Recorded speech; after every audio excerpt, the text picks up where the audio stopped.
Greetings, my name is Chamomile, and this is an exploration of the entire galaxy sector by sector. Today we're looking at the Ktilac Regions and the 3rd Steel Blade Command of the Slice in the Inner Rim. The Ktilac Regions are the fully sovereign domain of a confederation between the Ktilac, Murauchan, and Tokoyan species, who have a mystical belief that each of the 3 species of their confederation represents 1/3 of a greater whole, not just in the mundane, pragmatic sense that a higher population can engage in more specialization and therefore increase both the quantity and quality of economic outputs, but in the spiritual sense that each of the 3 of them represented a trait which, in combination with the other 2, formed a perfectly symbiotic whole. No word on exactly what that trait or combination of traits actually is, though. The Ktilac regions are kind of reclusive.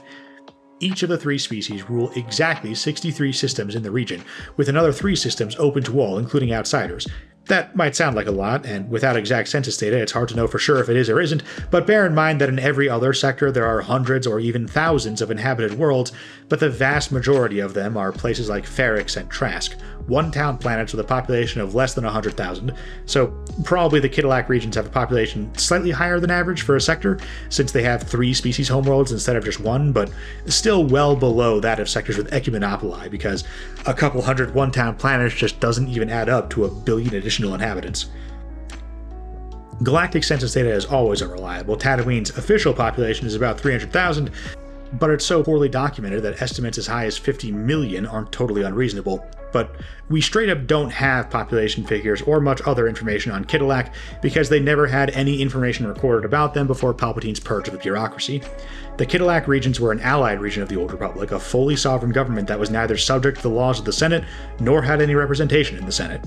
As an allied region, they joined the Republic side of the Clone Wars, and was therefore officially part of 3rd Steel Blade Command. Clone troopers were allowed in and out of the Ktilac regions how they pleased, including the many systems that were normally closed to outsiders as an emergency war power, and that never came up during the Clone Wars, but when the Republic was reorganized into the Galactic Empire, those strategic commands became units of military dictatorship, which meant that the Ktilac regions were subject to the Grand Moff of 3rd Steel Blade Command, and the Sector Moff in charge of defending the Ktilac region with Republic forces now had permanent emergency powers to ignore whatever laws he liked in an emergency, and he was the one in charge of deciding what qualified as an emergency.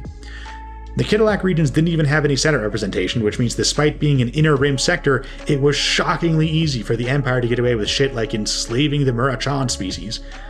A lot of the Murauchan joined the Rebel Alliance, and the Ktilac regions joined the New Republic after the Battle of Jakku, having decided that as long as a galactic-scale government existed and could, in practice, declare the Ktilac regions subject to it whenever they wanted, then the Ktilac regions were better off as part of a government than an allied region.